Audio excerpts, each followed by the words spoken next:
investigadores empezaron a ver que el paso de los electrones a través de la cadena respiratoria generaba grandes cantidades de energía en forma de ATP, pues se dieron a la tarea de proponer hipótesis para explicar cómo se forma ATP. Y bueno, lo que hasta el momento se conocía cuando se empezó a estudiar a la cadena respiratoria, pues era la glicólisis. Y en la glicólisis se sabe que el ATP se forma por fosforilación a nivel de sustrato. Y la fosforilación a nivel de sustrato implica la formación de un compuesto rico en energía.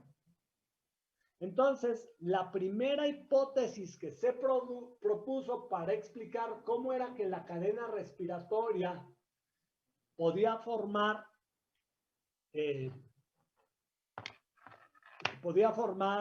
ATP, el transporte de electrones a través de la cadena respiratoria podía formar ATP, era que pues, durante el transporte de electrones se formarían compuestos ricos en energía. ¿Se entiende? Pero para poder comprobar esta hipótesis, se tendrían que aislar esos compuestos ricos en energía. ¿Se entienden? Por ejemplo, en el caso de la glicólisis, se logró obtener el 1,3-bisfosfoglicerato y el fosfoenol piruvato. ¿Sí? Y al estudiar la reacción catalizada por la fosfoglicerato-sinasa y la piruvato-sinasa, se demostraba que se formaba ATP. Y entonces se propuso que aquí también se formaría, en el transporte de electrones a través de la cadena respiratoria, formaría compuestos ricos en energía. Y para demostrarlo, ¿qué tenían que hacer los investigadores? Pues aislar estos compuestos ricos en energía. ¿Se entiende? ¿Les queda claro? Sí, profe. ¿Y qué creen que lograron aislar los investigadores que estudiaron este proceso en sus inicios? Ay, güey. ¿Qué creen que lograron aislar?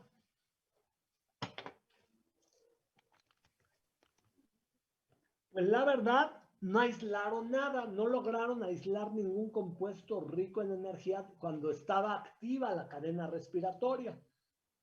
Y esto fue muy decepcionante para ellos, porque ya no podían comprobar su hipótesis.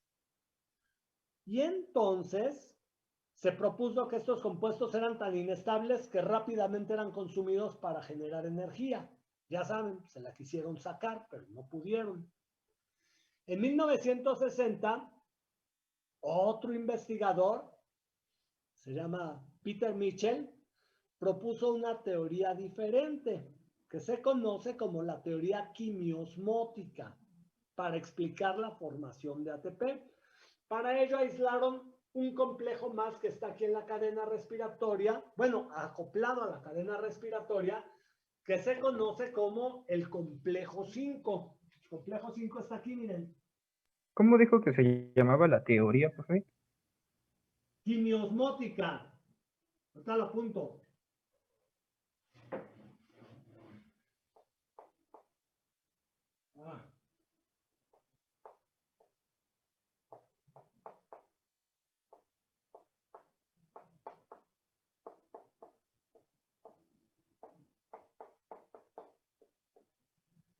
Quimiosmótica de Peter Mitchell.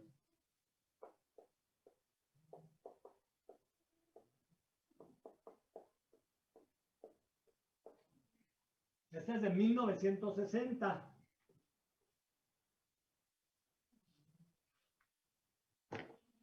Fíjense bien.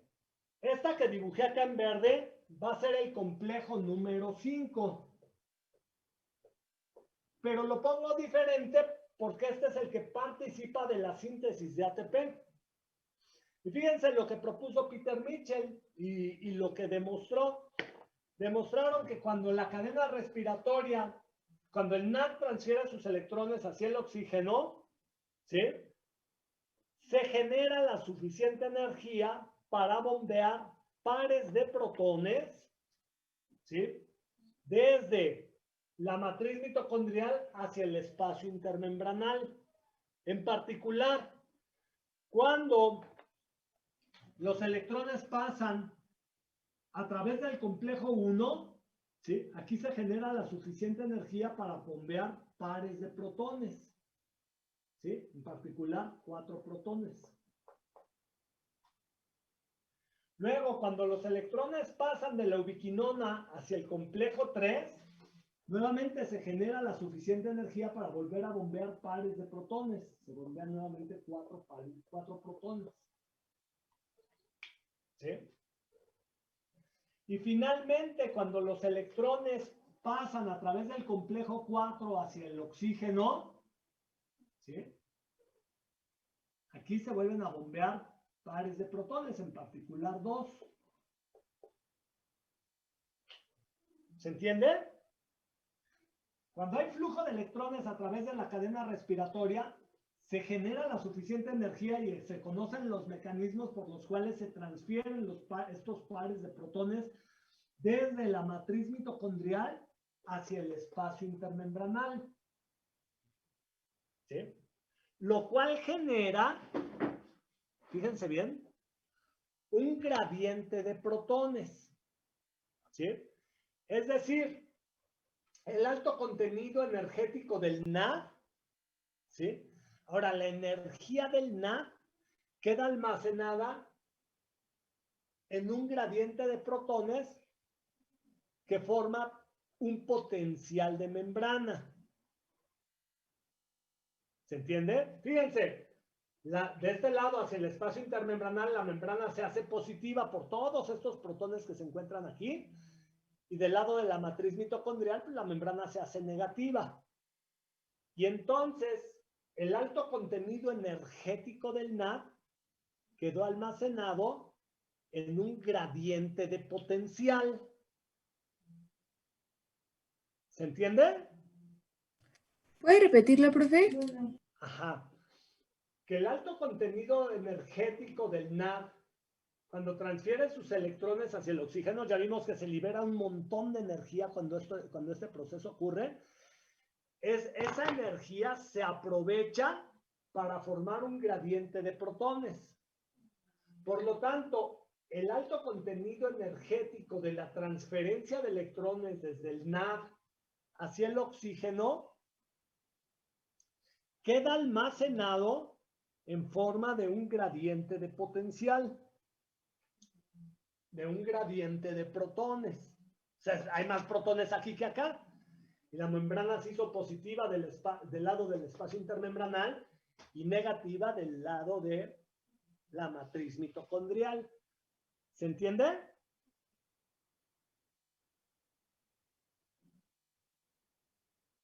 Sí. ¿Sí? Repito, la transferencia de electrones a través de la cadena respiratoria generó un gradiente de protones que produce un gradiente de potencial. Entonces, en este gradiente de potencial sigue almacenada la energía. ¿Sí? ¿Y qué va a suceder? Que por diferencia de concentración los protones tienden a regresar. ¿Se entiende? Pero esta membrana, la membrana interna de la mitocondria, es una membrana altamente impermeable. Es decir, no deja que pase casi nada.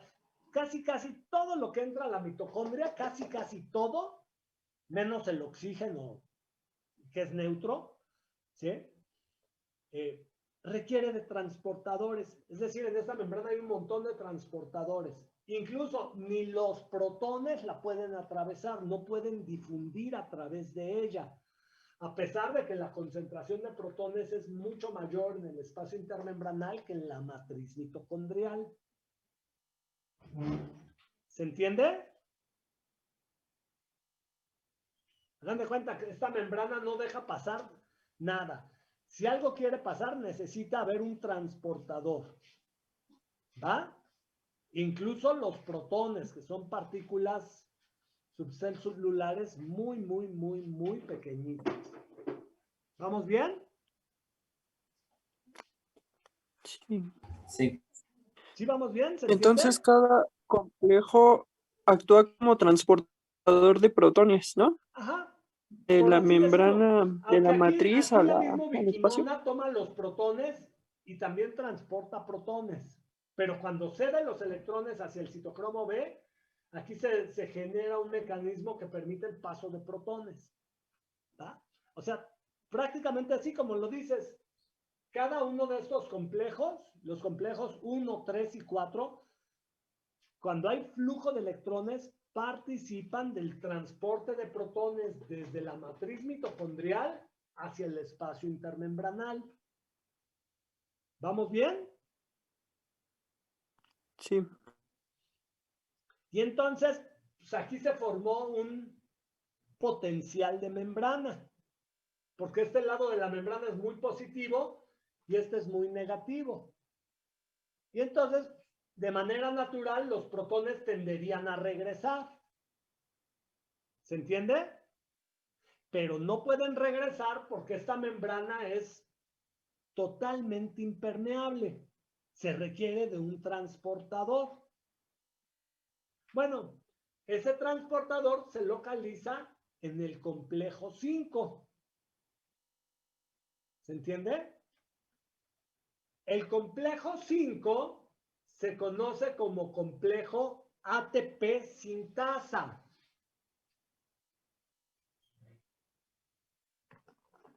Este complejo 5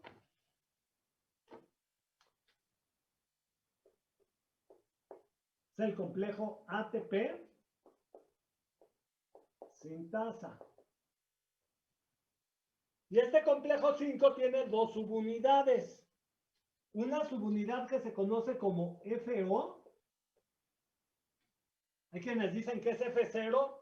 Yo digo que es FO porque esta O minúscula se refiere a que es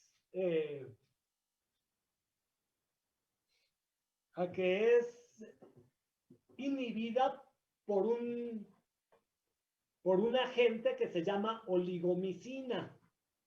La O es FO porque este es sensible a oligomicina. Si yo le pongo oligomicina, pues esta se cierra y ya no deja el paso de protones. ¿Sí? Y una subunidad F1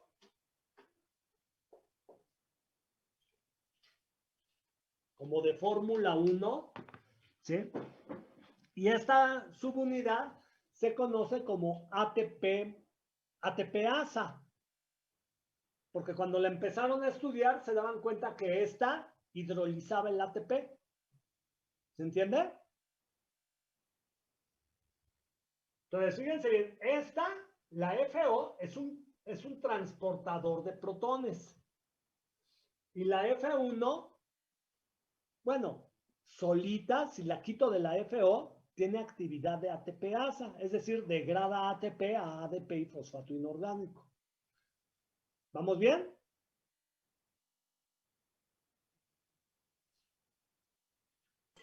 Dijo que el que era sensible a la oligominasa, Oligomicina. perdón, Ajá. oligomicina, ¿dejaba pasar a los electrones o A al los revés? protones. A los protones. A estos que pasaron para acá, que formaron el gradiente, estos van a regresar por la FO. Este es un transportador de protones. ¿Se entiende? O sea, Transportador lleva a de cabo un protones. mecanismo de transporte pasivo. ¿Perdón? ¿Es un transportador de protones y electrones o solo protones? Protones. Aquí, acuérdense que aquí los electrones pasaron a través de la cadena y los protones se desplazaron hacia el espacio intermembranal. Estos protones formaron un potencial de membrana. Ese potencial de membrana almacena un contenido energético, ¿sí? Ya vimos que es muy energético el paso de electrones desde el nada hasta el oxígeno. Y entonces parte de esta energía quedó almacenada en este gradiente de protones. Profe, ¿F1 qué era? F1, la subunidad F1 se conoce como ATPasa, porque degrada el ATP. O sea, si yo la aíslo, y la pongo en presencia de ATP, lo que hace es hidrolizar al ATP para formar ADP y fosfato inorgánico. ¿Se entiende? Profe, dice una compañera que se la deja pasar, por favor. Sí, ya le acabo de dar paso. Ah, gracias. Espero que ya esté por aquí. Gracias, que me avisan, porque ya saben que yo me distraigo mucho. Y Profesor, ¿qué era lo que decía que se formaba en el espacio intermembranal? ¿Un gradiente de qué? un gradiente de protones, porque hay muchos protones aquí y poquitos acá. Como los protones tienen carga positiva, hagan de cuenta que el espacio intermembranal se hace positivo y la matriz mitocondrial se hace negativa. Y entonces, esto provoca un potencial de membrana. Hay una diferencia en las cargas que hay en ambos lados de la membrana interna de la mitocondria. Ya saben, acá es positiva y acá es negativa. ¿Sí? Sí, gracias. Y entonces, pues este potencial de membrana tiende a romperse, pero los protones no pueden atravesar libremente la membrana, lo tienen que hacer a través del complejo 5. ¿Se entiende? Y entonces, cuando los protones regresan a través del complejo 5, hagan de cuenta que esto actúa como un molino que genera la energía, genera la suficiente energía para que cuando estos protones regresen, en particular por cada 3 protones que regresan hacia la matriz mitocondrial, se genera la suficiente energía para fosforilar una molécula de ADP y formar ATP. Y este proceso se conoce como fosforilación oxidativa. ¿Se entiende?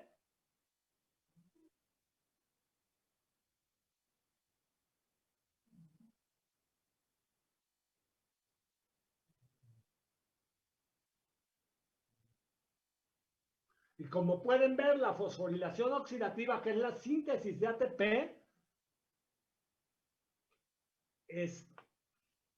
está acoplada al transporte de electrones. Es decir, si hay transporte de electrones, hay formación de ATP.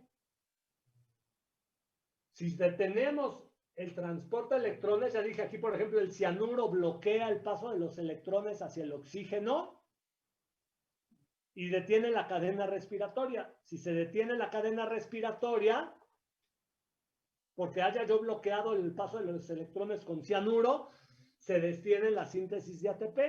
Si dejamos de producir ATP, adiós mundo cruel. ¿Se entiende? El cianuro es un veneno muy peligroso precisamente por esto, porque nos detiene este proceso. ¿Se entiende? Sí, profe. ¿Sí?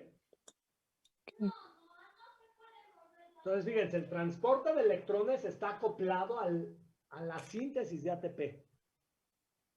¿Va? Si yo detengo uno, automáticamente se detiene el otro. Si yo pongo oligomicina que bloquea la síntesis de ATP, se hagan de cuenta que esto se saturaría de protones y como ya no se pueden meter más protones, se detiene también la cadena respiratoria.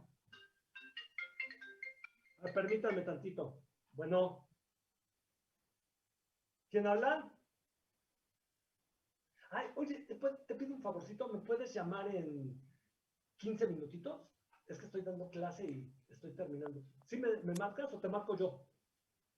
Te marco yo. ¿Sale? Órale, gracias, bye. ¿Vamos bien? Profe, yo tengo una duda. Entonces, cuando regresan los protones, cuando regresan 3, ¿forman ADP? O sea, cuando regresan 3, el ADP, eso genera la suficiente energía para que pueda llevarse a cabo la reacción de condensación entre este fosfato inorgánico y el ADP para formar ATP. Ok, ya, sí. ¿Sí? Sí. Por eso es que este mecanismo es tan importante. Y les dije, la cadena respiratoria y la fosforilación oxidativa están acoplados. ¿Se entiende?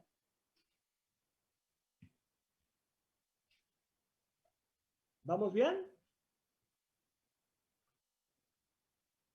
Y bueno, existen algunos agentes que se conocen como desacoplantes. Los desacoplantes lo que hacen es transportar a estos protones de regreso hacia la matriz mitocondrial, pero si lo hacen por una vía alterna al complejo 5, entonces no se genera ATP. Hagan de cuenta, sí funciona la cadena respiratoria, pero no hay síntesis de ATP.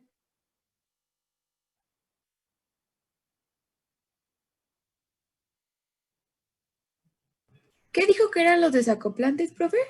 Los desacoplantes son agentes que pasan los protones de regreso hacia la matriz mitocondrial, pero por un mecanismo alterno al paso del complejo 5. Y entonces los desacoplantes lo que hacen es que favorecen que funcione la cadena respiratoria, pero no haya síntesis de ATP.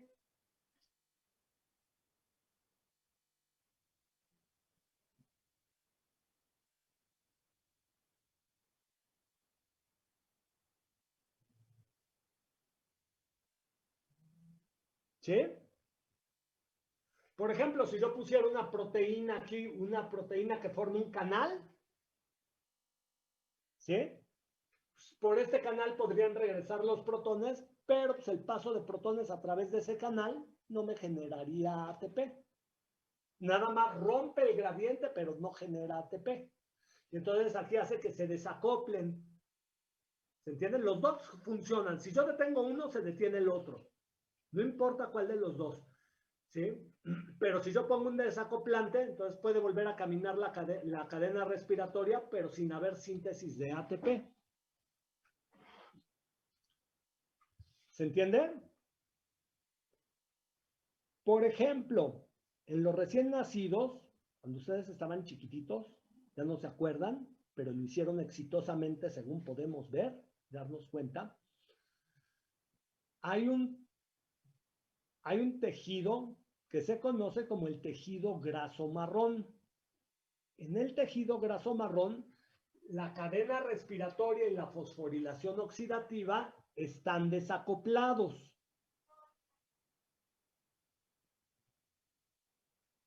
¿Se entiende? Es decir, funciona la cadena respiratoria, pero no la fosforilación oxidativa. ¿Sí? Es decir, los protones están regresando a la matriz mitocondrial por otro mecanismo diferente.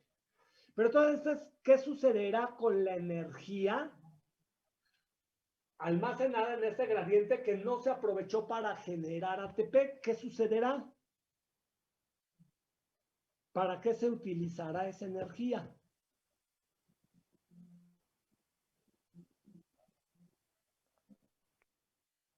¿Se entiende la pregunta? ¿Le sirve como almacenamiento? Sí, pues es una reserva energética. Pero ¿qué pasa con esta energía? Porque sabemos que la energía, de acuerdo con la primera ley de la termodinámica, no se crea ni se destruye, solo se transforma. Entonces, si yo tengo un contenido energético en esta membrana formada por un gradiente de protones, pero este gradiente se está rompiendo, pues esta energía se va a liberar, pero se libera en forma de...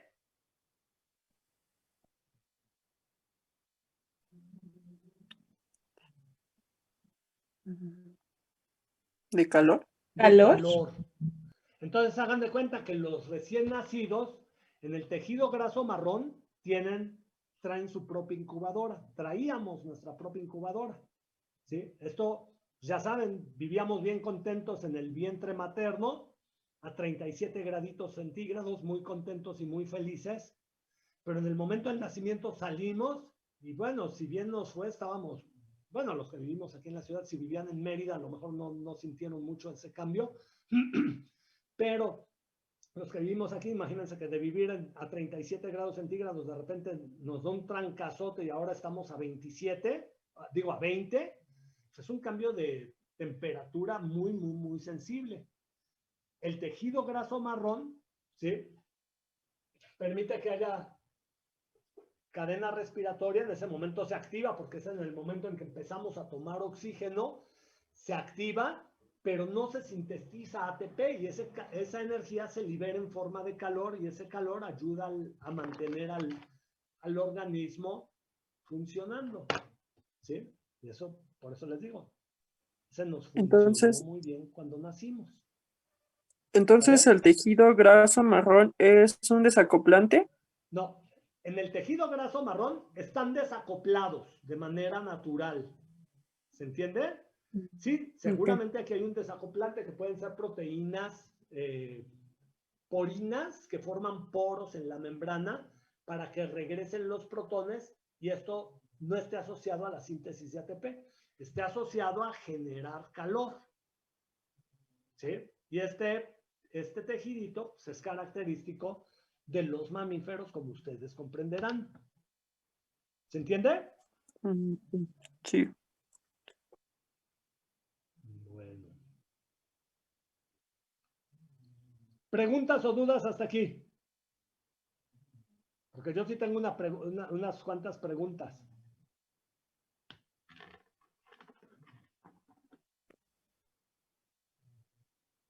Yo ya nada más le quería preguntar, no pude entrar al inicio de la clase, entonces me estaban diciendo mis compañeros que dio calificaciones.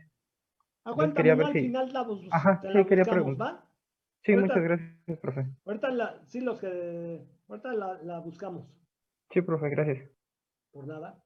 ¿Vamos bien? Sí, Bueno, profe. fíjense bien. A ver, pregunta. ¿Cuánto ATP genera la degradación de la glucosa hasta CO2? ¿Qué tenemos que hacer? Seguir nuestros balances, ver cuánto NAD, cuánto... Ah, si se fijan, el FAD metió sus electrones a nivel de la ubiquinona y nos brincamos el primer punto donde se transportaban los protones.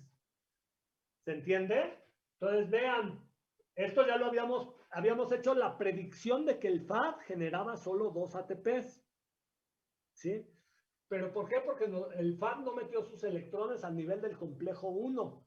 Los metió directamente hacia la ubiquinona, pero se perdió la capacidad energética del complejo 1. Y por eso es que el FAD únicamente genera 2 ATPs. El NAD genera 3 ATPs, el FAD genera 2. Por cada NAD que se reoxida en la cadena respiratoria se generan 3, por cada FAD se generan 2. ¿Vamos bien? Sí. A ver, pregunta de examen, ¿eh? ¿Cuánto ATP se generará cuando la glucosa se degrada totalmente hasta CO2 y agua? A ver, y apúntense otras. ¿Cuánto ATP se genera cuando el piruvato se degrada hasta dióxido de carbono y agua? Empiecen con Profe, el piruvato. la primera que es cuando la glucosa se degrada. ¿Cuánto ATP produce la oxidación de la glucosa? Hasta CO2 y agua. Ah, una cosa importante. Ya saben, esta reacción de condensación también liberó una molécula de agua, ¿eh? Y para algunos organismos, este proceso es importante porque les permite hidratarse. Por ejemplo, en el caso de los camellos.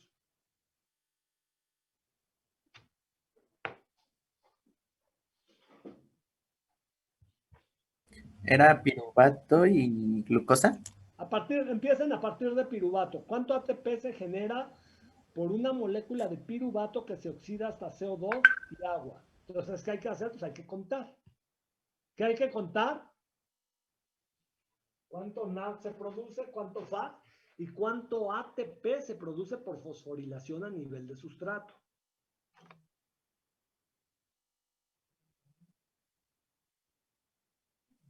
Según yo, de piruvato a CO2 y agua se forman 15. Muy Porque el, bien, muy porque el bien, GTP también. ¿Ah, sí? ¿Ah, muy sí? bien, excelente. Sí, porque de Ah, piruvato a CO2 se formaron 4 NAD reducidos, un FAD y un ATP bueno, GTP que es equivalente ajá. por fosforilación a nivel de sustrato. Entonces se Ah, formaron 15, muy bien. Y entonces a partir de glucosa, 38. 38, muy bien. Porque en la glicólisis se formaron 2 piruvatos, pues 2 piruvatos me generarían 30. Se formaron dos NAD reducidos, ¿sí? Que formarían 6 ATPs más y 2 por fosforilación a nivel de sustrato.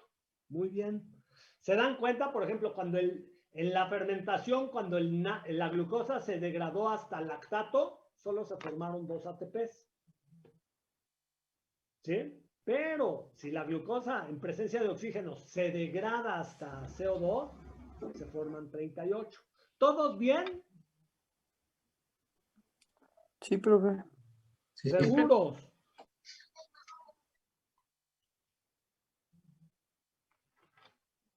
Pero fíjense bien, acuérdense que también se pueden degradar otros azúcares. A ver, fíjense bien, de tareita. Esta la revisamos quizás antes de empezar la clase de laboratorio la próxima semana, ¿va? Fíjense bien, me van a determinar cuánto ATP se produce a partir de... Bueno, ya me dijeron glucosa y piruvato. Fíjense bien. A ver, a partir de acetilcoenzima a partir de gliceraldehído. A ver, esto es para que le echen un poco, le echen coco, ¿eh? A partir de eritrosa, que tiene 4 carbonos, la eritrosa puede entrar a la glicólisis, porque ya saben que a través de la vía de las pentosas ocurre interconversión de azúcares. A partir de ribosa, tiene 5 carbonos, también entra por la vía de las pentosas.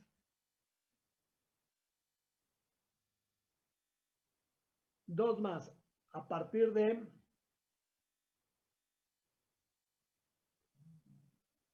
fructosa 1,6-bisfosfato. ¿Fructosa qué? Perdón. 1,6-bisfosfato.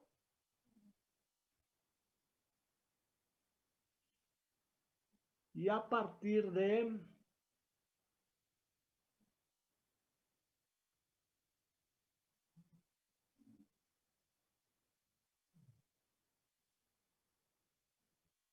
uno tres bisfosfoglicerato. ¿Va? Sí. A ver, ¿Puede repetirlos, profe? ¿mandé? ¿Puede repetirlos, profe? O sea, vamos a determinar cuánto ATP se formó de la degradación de fructosa 1,6-bisfosfato, 1,3-bisfosfoglicerato, gliceraldehído, eritrosa y ribosa.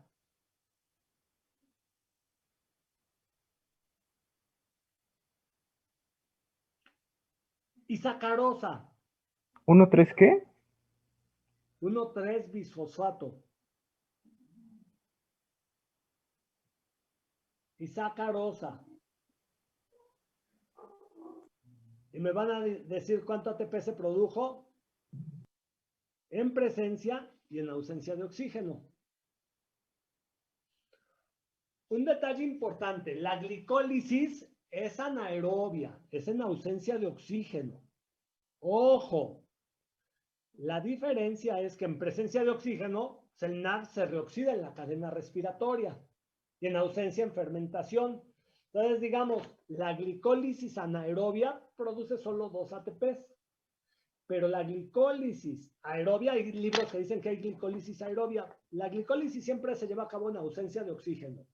La diferencia es dónde se reoxidan las coenzimas. Si hay oxígeno, se reoxida en la cadena Y entonces, digamos, desde glucosa hasta piruvato, generaría 8 ATPs. ¿Se entiende? Sí. Bueno. ¿Que ya los dejamos descansar? ¿Ya los aburrí con tanto choro?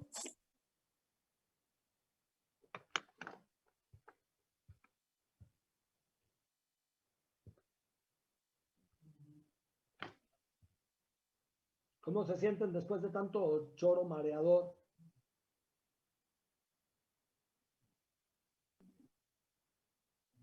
¿Vamos bien? Sí, profe. Sí, profe. Ok. Entonces, nos vemos el próximo martes en la